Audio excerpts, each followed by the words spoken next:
우리 순교영신을 맞이하면서 예배하는 여러분들 주의 이름으로 축원드립니다. 우리가 이처럼 순교영신 예배를 드리는 그 이유는 크게 이제 두 가지죠. 하나는 감사하기 위해서 우리가 이 예배를 드립니다. 여러분, 감사하는 것보다 하나님을 영화롭게 하는 게 없습니다. 이거는 시편 50편에서 우리 하나님이 아주 힘주어서 강조하신 말씀이에요. 감사로 영화롭게 하는 것, 하나님이 바라시는 정말 어떤 이 찬양입니다. 그렇기 때문에 여러분들 이런 순교영신을 맞이해서 정말 하나님이 우리에게 주신 복이 무엇인지 헤아려 보면서 우리는 감사할 수 있어야 돼요. 감사하면요, 성경에 보면 구하지 않은 것도 더하여 주신다 그랬어요. 문둥병자가 하나님의 말씀에 따라 순종해서 10명이 제사장에 보이러 가다가 병 나은 것을 봐요. 근데 9은 그냥 제사장으로 가버렸고 1명은 감사해서 주님 앞에 고하죠. 그랬을 때 주님이 그래요. 그 나머지 9은 어디에 있느냐. 그러면서 주님 뭐예요? 구하지 아니한 영혼의 구원까지 우리 예수님이 주신 줄 믿습니다. 감사하면 구하지 않는 것도 주세요. 계속 감사할 수 있는 환경과 여건들을 주신다는 거죠. 성도님들 이렇게 보면서 우리들은 우리들의 얼굴에 대해서 책임을 져야 돼요. 우리 세상에서는 나이 40대면 얼굴에 책임을 지라고 그러잖아요. 주님을 믿는 사람들은 얼굴에 책임을 져야 돼요. 왜냐하면 하나님의 형상을 따라 지음받았기 때문에 그래요. 하나님의 형상을 따라 지음받은 사람은 우리들의 얼굴을 통해서 하나님의 형상을 보여줘야 돼요. 우리가 섬기는 태도, 사랑하는 태도, 그걸 통해서 하나님을 보여주는 거 중요하죠. 그러나 얼굴을 통해서도 보여줘야 돼요. 인상을 쓰고 찌푸리고 무거운 짐에 눌려있는 모습으로 살아간다면 아무리 우리가 갖고 있는 축복이 큰들, 우리 안에 성령님을 모시고 있다 한들 사람들은 관심 갖지 않습니다. 귀 기울이지 않습니다. 예수 믿으라고 하는 그 말에 경청하지 않습니다. 우리의 얼굴이 하나님을 믿는 자로서의 모습을 보여주셔야 돼요. 보여주셔야 돼요.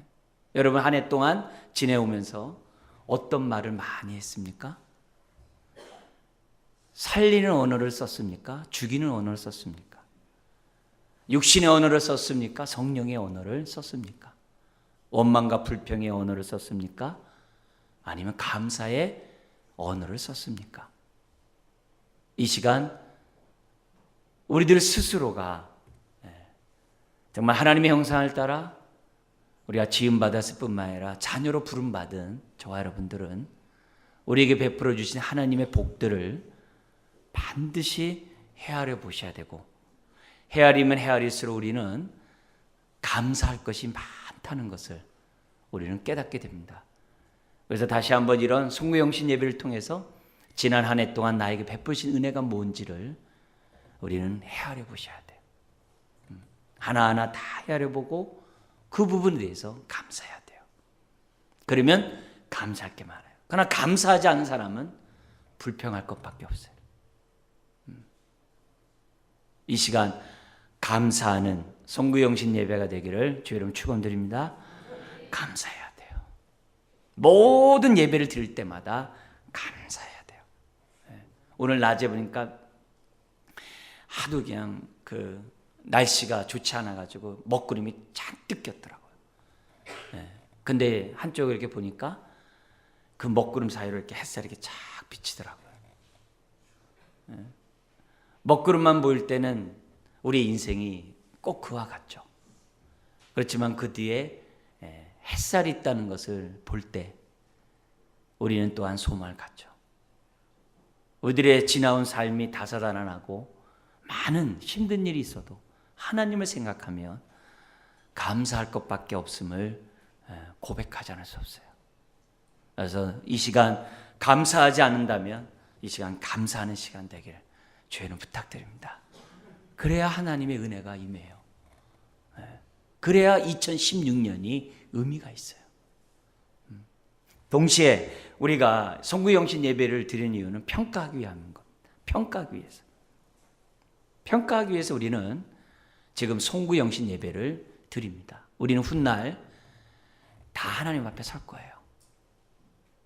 선악간의 심판을 받기 위해서 우리는 다 설 거예요. 이 때와 날과 시를 정하신 하나님이 우리들에게 2015년이 끝나고 2016년을 준 것은 참 감사해요. 날과 시를 줬기 때문에 우리는 어떻게 돼요? 새 마음으로 2016년을 맞이할 수 있어요. 근데 이런 2016년을 맞이하는 우리들이 나의 지난날의 삶을 평가하지 않고 넘어가면 2016년은 2015년과 다를 바가 없어요. 그래서 우리는 이 시점에서 평가를 해야 돼요.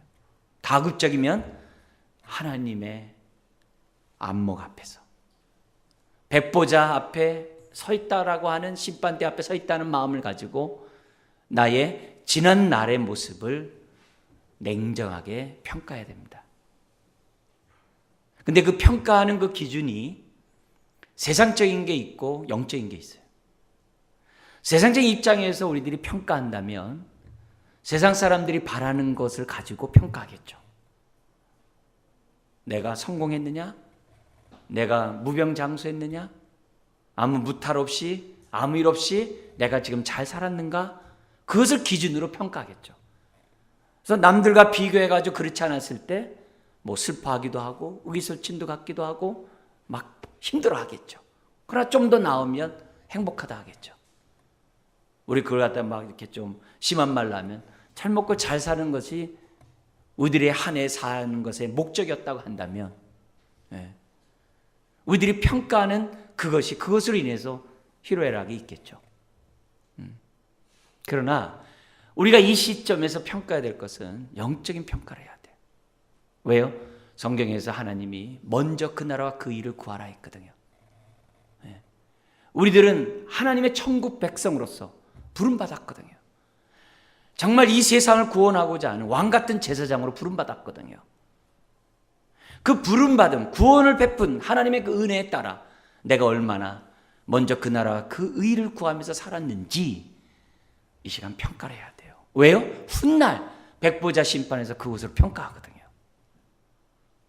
우리가 성공했네? 우리가 잘 살았네? 정말 우리가 뭐 어떻게 무병장수하면서 이렇게 살았네? 그게 하늘에서는 평가가 아무 의미가 없어요. 아무 의미가 없습니다. 이 시점에서 우리가 평가해야 될 것은 훗날 심판대 앞에서 우리를 평가하는 그 기준으로 우리는 이 2015년 이 송구영신 예배를 맞이해야 돼요. 그것이 이 예배를 드리는 의미가 있는 거예요. 나는 잘 살았는지, 이 세상에 안위만을 놓고 내가 혹시는 살지는 않았는지, 내가 기뻐하고 슬퍼하는 그 기준이 뭔지 우리는 이 시간에 평가해야 하는 거죠. 복음과 하나님 나라를 위해서 정말 직장과 가정과 이웃과 교회에서 나는 어떻게 살았는지 우리는 돌봐야만 하는 거예요. 돌봐야 돼요. 이것이 연초에서 계획이 분명하면 분명할수록 구체적일수록 평가는 쉽죠. 그러나 두리뭉실하게 연초에 계획을 세웠다면 평가할 게 없겠죠. 내가 정말 하나님의 뜻 가운데 살지 않았다면 무슨 의미가 있겠어요? 바울은 에베소 성도들에게 말합니다. 세월을 아끼라고. 세월을 아낀다는 그 단어를 어떤 표현으로 쓰냐면은 시간을 구속하래요. 세월을 아끼는 게 흘러가는 이 세상 속에서 그 시간을 구속하래요. 의미 있고 가치 있고 보람 있게 쓰래요. 그게 세월을 아끼라는 거예요. 그러면서 뭐냐면 세월을 아끼려면 주의 뜻이 무엇인지 분별하라 그래요. 주의 뜻대로 살지 않는 것은 세월을 구속하는 게 아니에요. 구원하는 게 아니에요. 세월을 그냥 덧없이 흘러가는 세월 속에 그냥 흘려보내는 거지. 그래서 송구영신 예배를 드리면서 우리는 생각해야 돼요. 나는 세월을 아끼고 있는가? 주님의 뜻대로 한 해 동안 살았는지. 저마다 구체적인 계획들 세우면서 우리는 평가를 해야 돼요. 나는 얼마나 하나님의 형상을 닮아갔는가? 나는 얼마나 가정과 직장에서, 이웃과 교회에서 나는 정말 섬기는 자로서 주 앞에 살았는가? 복음을 전하기 위해서 나는 얼마나 애썼으며, 잃어버린 영혼을 위해서 얼마나 정말 애통하며 나는 살았는가? 교회를 세우기 위해서, 가정을 세우기 위해서 나는 어떻게 했는가? 정말 이 모든 것들을 영역별로, 가정과 직장과 이웃과 교회와 이 사회 영역별로 구체적인 계획을 세우고, 심지어는 우리 개인적으로 내가 얼마나 영적으로 내가 성숙하고 자라갔는지, 그런 내용들을 우리들이 구체적으로 계획을 세웠을 때 이 시간 우리는 제대로 평가해야 하는 거죠. 평가를 해야 어디에서 문제가 있고 또 어디에서 잘못되었는지를 분별할 수 있어요. 여러분, 한 곳에서 부족하면 다른 곳에서 다 영향을 주게 돼 있어요. 그래서 우리가 올바른 평가를 하면 할수록 우리가 2016년이 그만큼 소망의 해가 되는 거고, 하나님께 기대하는 한 해가 되는 거고, 다시 한번 정말 결단할 수 있는 기회를 얻을 수가 있어요. 그래서 우리가 이런 송구영신 예배를 통해서 기본적으로 감사, 그리고 심판대 앞에 설 것을 생각하면서 나를 돌아봄, 이게 반드시 있어야 합니다. 그래야 송구영신 예배가 의미가 있어요. 자, 그런 가운데 오늘 이제 이 송구영신 예배를 드리는 여러분들에게 저는 이제 목사로서 이 시간에 하고 싶은 말이 있어요. 그것은 뭐냐면, 목사로서 여러분들에게 축복하고 싶어요. 말씀을 준비하면서 어떻게 송구영신 예배를 드리는 것이 좋을까 기도하게 되죠. 기도하는 가운데 그동안에 제가 송구영신 예배 때 드렸던 설교들은 다 뭐냐면, 옛사람을 벗어버리고 새사람을 덧입자, 그리고 우리가 새로운 피조물이다, 그리고 또한 소망에 대한 설교들을 많이 주로 했어요. 근데 마음속에 어떤 이제 결심을 하게 됐냐면, 하나님,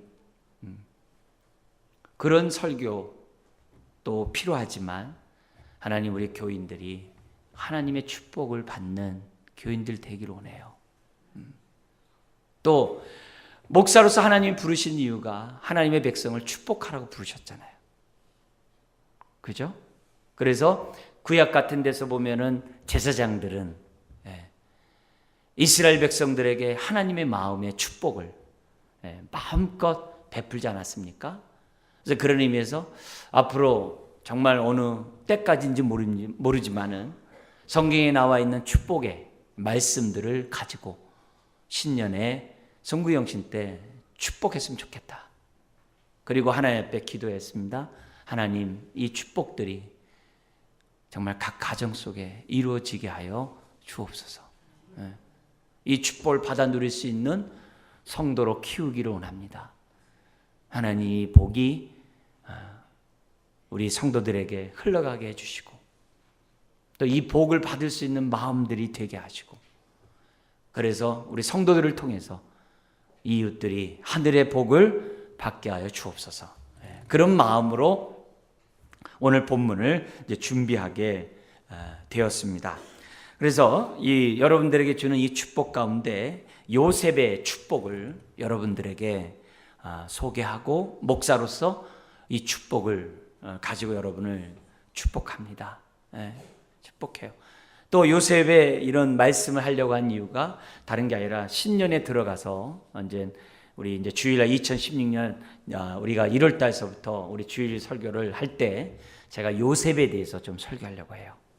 그래서 요셉이 이런 축복을 받게 된 그 배경, 또 하나님의 다루심, 인도하심, 이런 것들을 총체적으로 보면서 이 복이 정말 실제적으로 여러분의 삶 속에 나타나기를 원하는 그런 마음으로 설교하려고 합니다.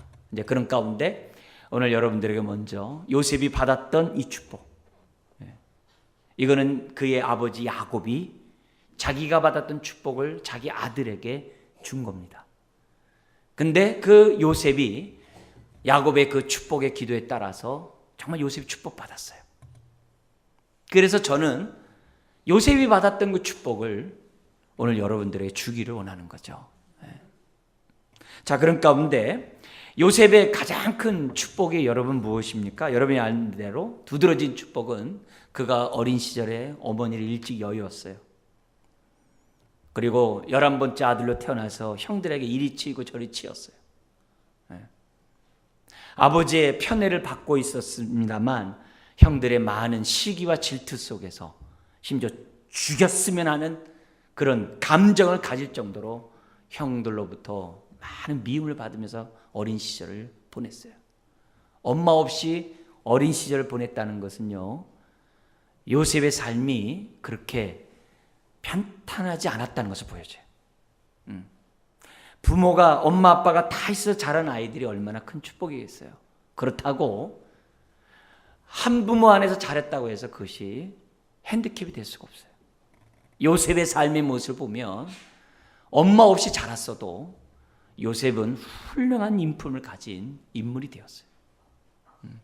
하나님의 축복을 받으면 그렇게 돼요. 그렇게 돼요. 환경을 따지면 요셉이 그렇게 훌륭한 인품을 가진 사람이 될 수 없어요. 그러나 하나님의 복을 받으면 그런 요셉도 변해요. 그런 요셉도 아주 훌륭한 사람으로 자랄 수 있다는 것을 샘플로 보여주는 것이 요셉이죠.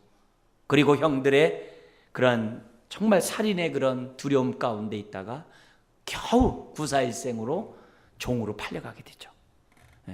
종으로 팔려가요. 10대 때 종으로 팔려가요. 그리고 언제 돼요? 30대 될 때까지 또 모함도 받고 감옥에도 갇히게 돼요. 그리고 술 간원의 그 꿈을 해석해 주므로 그가 돌봐주겠다고 했음에도 불구하고 잊혀진 존재가 됐던 사람. 나이 30이 될 때까지 요셉의 삶은 어둠 그 자체였죠. 그렇지만 하나님의 은혜로 그가 애굽의 총리가 되고 애굽을 구원했을 뿐만 아니라 이웃 나라의 사람들을 구원하고 심지어는 어떻게 돼요? 자기 가족을 구원하는 인물이 된 사람이 바로 요셉이에요. 우리가 일반적으로 알고 있는 이런 축복을 요셉은 받았습니다. 어떻게 야곱의 11번째 아들이 이런 축복을 받을 수 있었는가? 요셉 자신도 하나님이 나를 축복했기에 내가 이런 축복을 받았다라고 그의 형들에게 고백했던 것을 보게 돼요.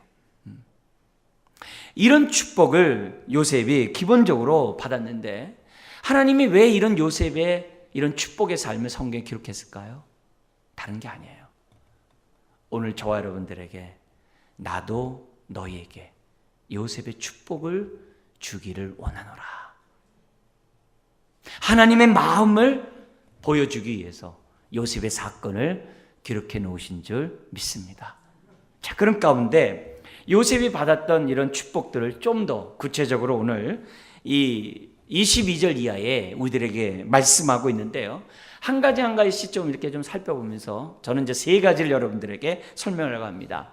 그래서 이런 축복들을 생각하면서 하나님 이런 축복이 그대로 임하게 해달라고 저는 정말 그런 축복하는 마음으로 설교할 것이고 여러분들은 어떻게 돼요? 믿음으로 아멘 하면서 이 복을 받기를 원합니다. 먼저 첫 번째 그 축복은 22절에서 살펴볼 수 있습니다. 같이 한번 읽겠습니다. 요셉은 무성한 가지 곧 샘 곁에 무성한 가지라 그 가지가 담을 넘었도다. 우리 성경 가지로 번역되어 있습니다만 원문은 아들로 되어 있습니다. 아들이라는 단어로 되어 있기 때문에 이 표현은 어떤 말이냐면은 많은 열매를 맺는 아들이 되게 한다는 거예요.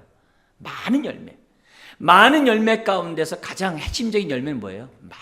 많은 자손을 얻게 된다고 하는 축복이에요. 그 축복을 지금 뭐냐면 야곱이 자기 아들 요셉에게 하고 있는 거예요. 요 말을 다른 말로 하면 뭐냐면 장자의 축복이에요.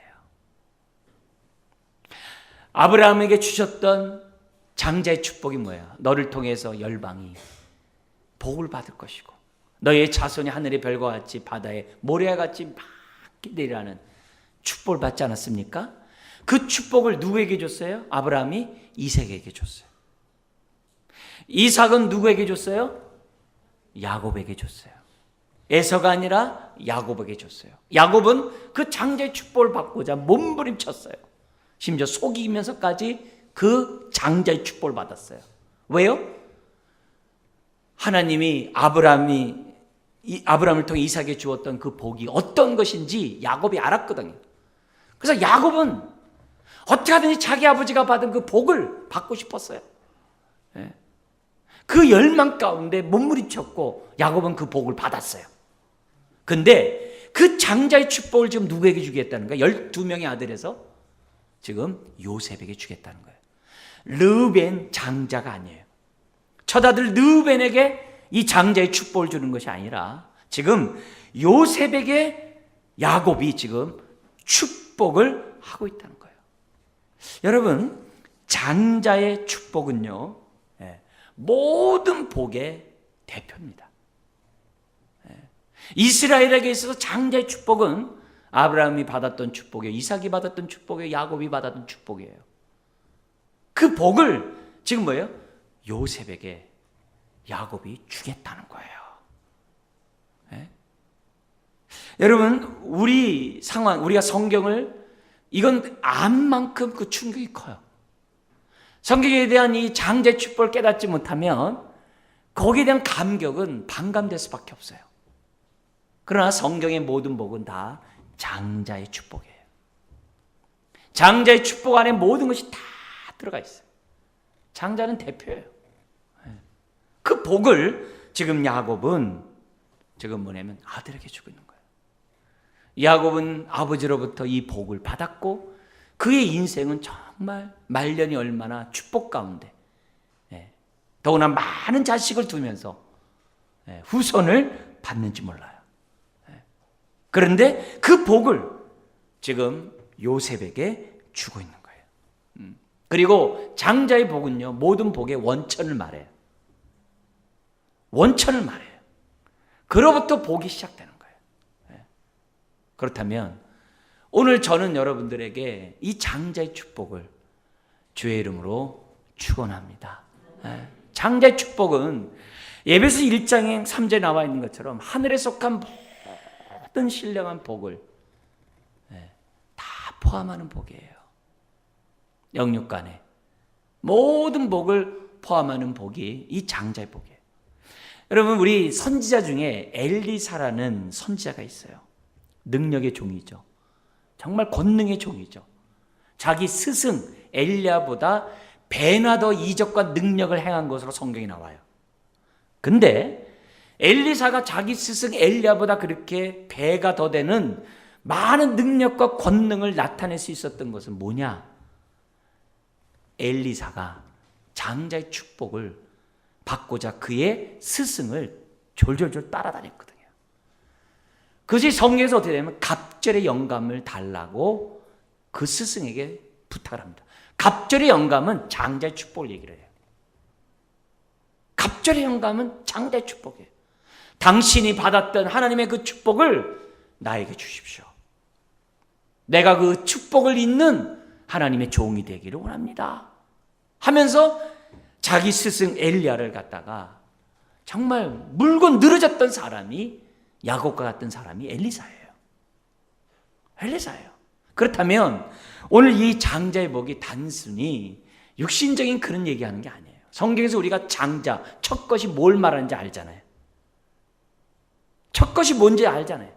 장자가 뭘 의미하는지 기본적으로 알잖아요. 첫 것은 모든 걸 다 드린 거잖아요. 성수주의라는 것은 뭐예요? 모든 나를 드리겠다는 거잖아요. 11조를 드린다는 건 모든 것을 주 앞에 드리겠다는 거 아니에요.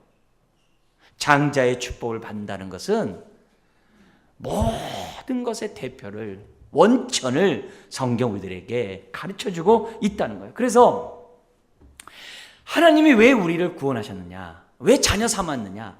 여러분들을 복의 원천으로 삼으려고. 여러분을 통해서 여러분의 가정을 축복하려고. 신령한 복을 여러분을 통해 주시려고 하나님 여러분을 부르신 거예요. 그래서 씨띤 골짜기와 같은 인생이라 할지라도 생수의 강이 여러분을 통해 흘러넘치도록 하기 위해서 여러분을 부르신 거예요. 자녀 삼으신 거예요. 그렇다면 오늘 이 갑절의 이 축복, 이 장자의 축복을 우리는 어떤 마음으로 받아야 되겠어요? 야곱과 같은 마음으로, 요셉 또 엘리사와 같은 마음으로 이 장자의 축복을 우리가 얻고자 해야죠.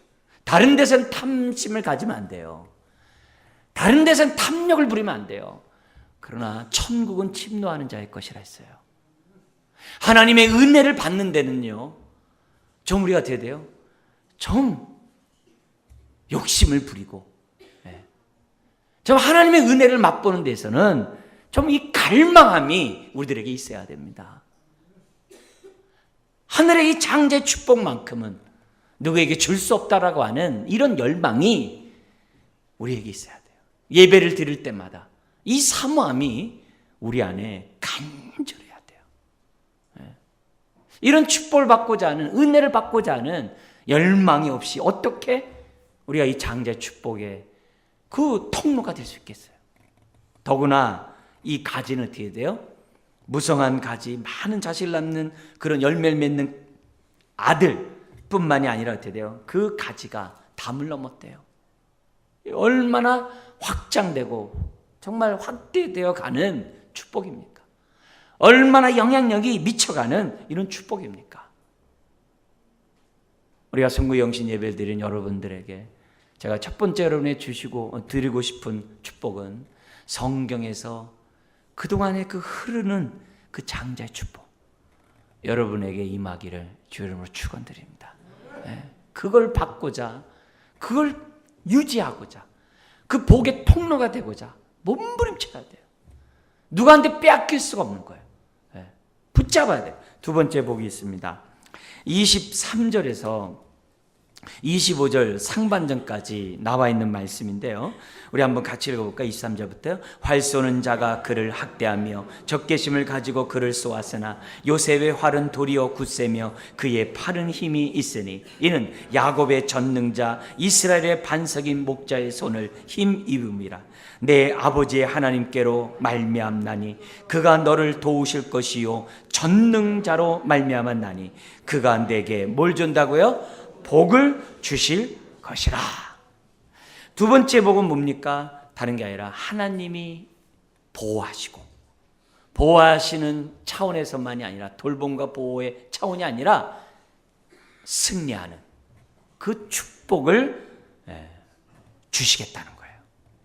여러분, 이것은 너무 중요해요. 더구나 23절에 보면 요셉은 많은 대적의 공격을 받았어요. 활 쏘는 자가 그를 쐈어요. 가장 대표적인 게 누굽니까? 그의 형들이죠. 형들로부터 어린 시절에 얼마나 괴롭힘을 당했는지 몰라요. 종으로 살았을 때 또 얼마나 힘들었겠습니까? 또 그가 총리가 되었던들 그를 시기하고 질투하는 사람이 없었겠습니까? 더 많았겠죠.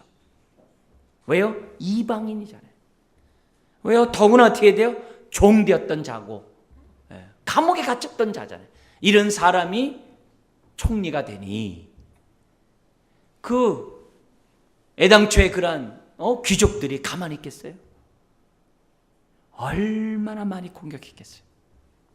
그렇지만 그 수없이 많은 고통과 어려움을 당했음에도 불구하고 어떻게 됐다고 그래요? 24절에 요셉의 활은 도리어 굳세며 그의 팔은 힘이 있다라고 기록되어 있어요. 이게 공동번역에서 이 말을 뒤집어 놨어요. 뭐라고 얘기하냐면 여기 나와 있는 것처럼 그를 공격하는 활이 꺾어지고 요셉을 공격하는 팔마다 힘줄이 끊어졌도다, 이렇게 번역을 했어요. 그러니까 단순히 요셉의 활이 굳세며 그 팔에 힘이 있다, 이 차원이 아니라 요셉을 대적하고 요셉을 핍박하는 그 모든 자들이 꺾어지고 망하게 되었다는 그 표현으로 번역을 해놨어요. 여러분, 요셉은 하나님의 축복을 받은 사람이지만 많은 대적자들이 있었어요. 대적자들이 있었음에도 불구하고 그는 드디어 돌봄을 받았어요. 보호를 받았어요. 보호를 받을 뿐만 아니라 어떻게 돼요? 그들을 물리쳤어요. 승리했어요. 여러분, 이 축복 여러분에게 임하기를 주의 이름으로 축원드립니다. 여러분, 우리가 이 땅에 살아가면서 얼마나 많은 대적자들인지 몰라요. 원수 사탄 마귀를 비롯해가지고 얼마나 많은 사람들이 우리를 공격하는지 몰라요. 여러분이 앞서가면 앞서갈수록 여러분이 정말 희생적이면 희생적일수록 여러분을 공격하는 사람들이 얼마나 많은지 몰라요. 이 세상에서 여러분이 넘어뜨리고 여러분을 밟고 일어서려고 하는 사람이 얼마나 많은지 몰라요. 바로 그때 하나님이 주신 복이 뭐예요? 돌보고 보호해주는 축복이에요. 그래서 성경에 보면 우리 하나님 우리의 방패시오, 우리의 반석이시오, 우리의 산성이시라 했어요. 뭐예요? 바로 이 복을 얘기하는 거거든요. 이 복을 얘기하는 거거든요. 근데 이 복이 어디서부터 오느냐? 성경의 24절, 25절에 보면 뭐라고 그래요? 야곱의 전능자, 야곱의 전능자, 이스라엘의 반석인 목자의 손을 힘입어서 온다는 거예요. 지금 뭐예요? 하나님으로부터 온다 이게. 어떤 하나님? 전능하신 하나님. 어떤 하나님? 목자이신 하나님. 그 하나님으로부터 이 능력, 이 힘이 온다라고 말씀하고 있어요. 다른 사람이 아니에요. 하나님으로부터 이 능력이 임한다는 거예요. 그래서 우리가 복 받아야 돼요. 우리가 복 받아야 돼요. 하나님의 복을 받은 사람, 대적자들의 공격을 능히 물리칠 뿐만 아니라 하나님의 돌봄과 보호 속에서 하나님의 축복의 통로의 삶을 살아갈 수 있다는 것을 보여줍니다. 그래서 그 창세기 50장에 보면 아버지 야곱이 죽어요. 그러자 형들이 불안해요. 아버지가 죽었으니 요셉이 우리를 해코지 할 것이다. 두려워해요. 그러니까 요셉이 그래요. 마음 아파하면서 그렇게 불안해하지 마십시오. 내가 당신네들 해하지 않고 당신과 당신의 자식들을 내가 돌보리이다. 내가 이렇게 된 것은 다 하나님의 작정하신 뜻이 있어서 다 내가 종으로 팔려온 것이고 다 하나님의 구원을 이루기 위한 하나님의 도구였던 겁니다. 너무 불안해하지 마십시오. 여러분, 그 형들이 얼마나 괴롭히겠어요. 여러분, 누가 괴롭혀요? 가장 가까운 사람들이 괴롭히잖아요. 근데 그 괴롭히는 그 사람들이 어떻게 돼요? 이제는 요셉 앞에 두려워하면서 자기 목숨을 구걸하는 그런 사람들이 했다는 거예요. 여러분, 이걸 통해서 오늘 지금 우리가 하나님의 돌봄을 받을 게 얼마나 많아요. 많은 우한들, 많은 질병들, 많은 슬픔들, 많은 고통들, 얼마나 많은 것들이 우리를 괴롭히는지 몰라요. 얼마나 힘든 삶을 살아가는지 몰라요. 지금 이 세상이 또 얼마나 흔들립니까? 근데 전능자의 하나님이 우리의 반석이 되어주겠다라고 얘기를 해요. 우리의 삶이 얼마나 음침한 골짜기를 가는 인생인지 몰라요. 근데 주의 지팡이가 우리를 안위해 주시겠다라고 얘기를 해요. 우리의 앞일이 얼마나 불확실합니까? 뭐 경제적으로나 정치적으로 얼마나 불안합니까? 그런 생활 속에서 우리 주님이 어떻게 돼요? 길이 되어주시겠다고, 너의 목자가 되어주시겠다라고 약속을 해요. 오늘 이 두 번째 이 복, 여러분, 우리 믿는 사람이 하늘의 축복을 받지 않으면 누가 받겠어요? 하나님은 우리를 지키시기 원하세요. 여러분, 낮의 해가 밤의 달이 해치 못한다 했어요. 해치 못한다 했어요. 지금 우리가 사는 이 세상이 얼마나 우리를 공격합니까? 사람만 그렇습니까? 세속적인 것이 얼마나 많이 공격합니까? 머리가 휘어지는 걸 내가 모르는 것처럼 내가 세상에 동화되는 것을 내가 알지 못한다 그랬어요. 얼마나 우리 자녀들을 공격하고 있고 우리 자녀들을 힘들게 하고 세속의 문화가 우리 아이들을 빼앗아가고 있습니까? 그런 아이들을 하나님이 지켜주시겠다는 거예요. 지킬 뿐만이 아니라 전능하신 능력을 덧입어서 그것을 승리해 나가도록 하나님이 도와주겠다는 것이 두 번째 약속이에요. 그래서 우리는 기도해야 됩니다. 주님, 출애굽 때 문설주와 임방의 주의 보혈의 피가 어린 양의 피가 발라짐으로 재앙이 넘어갔던 것처럼 하나님, 오늘 우리 성도들의 심령의 주의 보혈의 피가 발라지고 여러분의 가정에 주님의 피가 발라져서 모든 재앙이 넘어가게 하여 주옵소서. 그게 두 번째 복이에요. 험한 이 세상 속에서 하나님 복, 여러분 스스로 여러분을 보호하려고 하지 마세요. 물론 최선을 다해서 우리가 해야 되겠죠. 그러나 전능하신 하나님을 의지하는 가운데 돌봄을 받으십시오. 하나님을 떠나서 여러분 수고하지 마세요. 왜요? 하나님이 돌보지 않으면 파수꾼의 경성함이 허사며 아침 일찍 일어나고 늦게 눕는 그 수고가 직장 생활이 헛되다 했어요. 하나님을 의지하면서 하나님의 축복을 받으세요. 세 번째, 여러분에게 드리고 싶은 복이 25절 하반절에서 26절입니다. 우리 25절 하반절 위로부터 우리 한번 읽겠습니다. 위로 하늘의 복과 아래로 깊은 샘의 복과 젖먹이는 복과 태의 복이로다. 내 아버지의 축복이 내 선조의 축복보다 나아서 영원한 산이 한없음 같이 이 축복이 요셉의 머리로 돌아오며 그 형제 중 뛰어난 자의 정수리로 돌아오리로다. 얼마나 많은 복을 얘기하는지 몰라요. 야곱도 자기 아버지 이삭보다 더 많은 복을 받았어요. 근데 지금 어떻게 돼요? 요셉에게는 더 많은 복을 받기를 원하는 기도예요. 근데 어떤 복이냐? 특별히 존귀한 자, 뛰어난 자, 명예로운 자, 탁월한 자의 축복을 지금 하고 있는 거예요. 여러분, 부모는 자식이 자기보다 더 축복받기 원하는 게 부모예요. 모든 부모는 자기 자식이 부모보다 더 잘 되기를 바라는 게 모든 부모의 소원이에요. 그죠? 그 복을 주겠다 이게. 그래서 자자손손이 가면서 부모보다 못한 자식이 아니라 부모보다 뛰어난. 그러니까 부모보다 갑절의 축복을 받으려면 어떻게 돼요? 부모가 그만큼 복을 많이 받아야 돼요. 부모가 10만큼 복을 받으면 자식은 배 해봤자 20밖에 안 돼요. 부모가 억이면요, 자식은 2억이에요. 부모가 정말 큰 복을 받으면 자식은 더 많은 복을 받게 돼 있어요. 그 복을 지금 주고 있는 거예요. 그렇다면 자자손손을 볼 때마다, 정말 손주를 볼 때마다 얼마나 더 큰 복이 있겠어요. 왜요?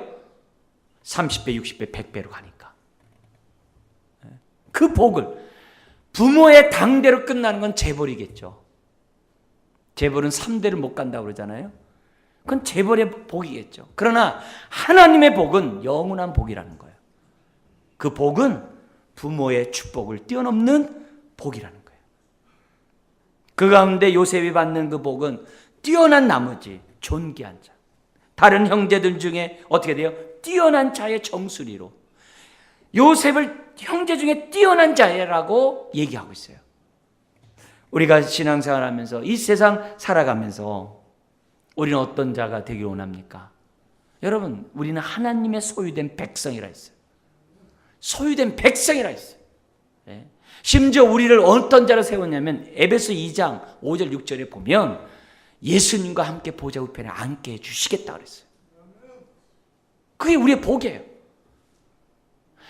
예수님과 함께 보좌에 앉는 복이 우리의 복이에요. 하나님 약속의 복이에요.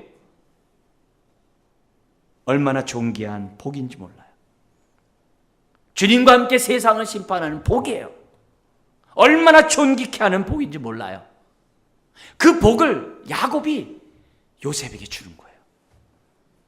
그럼 요셉이 이런 복을 받으면 어떻게 될까요? 자기로 했을까요? 아니죠. 르벤이 그렇게 했다면 자기로 했었겠죠. 요셉이 이 복을 받음으로 요셉은 어떤 삶을 살았을 거예요? 요셉 때문에 애굽이 살아났잖아요. 요셉 때문에 야곱의 자식들이 다 살아났잖아요. 요셉이 복을 받으면 받아서 누가 살아나는 거예요? 그의 가족이 살아날 줄 믿습니다. 이런 자가 지도자가 되면 정말 대하죠. 그러나 이런 자가 아니라 자신을 위해 살아가는 욕심의 그런 지도자가 된다면 지도자가 되면 안 되죠. 하나님이 주시는 그 복은 그 축복으로 복의 통로가 되고 그 축복으로 정말 다른 사람을 섬길 수 있는 그런 복을 지금 어떻게 돼요? 하나님이 말씀하고 있어요. 아닌가 다를까 이스라엘의 12지파가 있어요. 12지파 가운데 요셉의 아들은요 2지파를 차지해요. 원래 요셉은 한 지파만 가져야 돼요. 근데 그의 아들 에브라임과 므낫세가 2지파를 가대요. 지파로 돼요. 지금 이 약속대로 된 거예요. 야곱의 축복대로 요셉이 현실적으로 이루어졌던 거예요. 역사적으로 에브라임 지파가 장자 지파로서의 그 소임을 다해요. 이 모든 것들이 다 뭐예요? 요셉이 받은 축복이었다는 것을 우리들에게 보여줘요. 여러분, 이 복은 가지가 담을 넘었던 것처럼 모든 자들에게 넘어가야 돼요. 하나님이 왜 우리를 부르셨습니까? 왜 축복합니까? 우린 또 왜 많은 갑절의 축복을, 장제 축복을 받아야 됩니까? 그래야 복의 통로가 되죠. 복의 통로가 되죠. 우리 송구 영신을 맞이해야 하는 정말 송구 예배 드리는 영신 예배 드리는 여러분, 오늘 이 요셉이 받았던 이 축복, 우리는 받고자 몸부림쳐야 됩니다. 그러려면 어떻게 해야 될까요? 요셉과 같아야 되겠죠.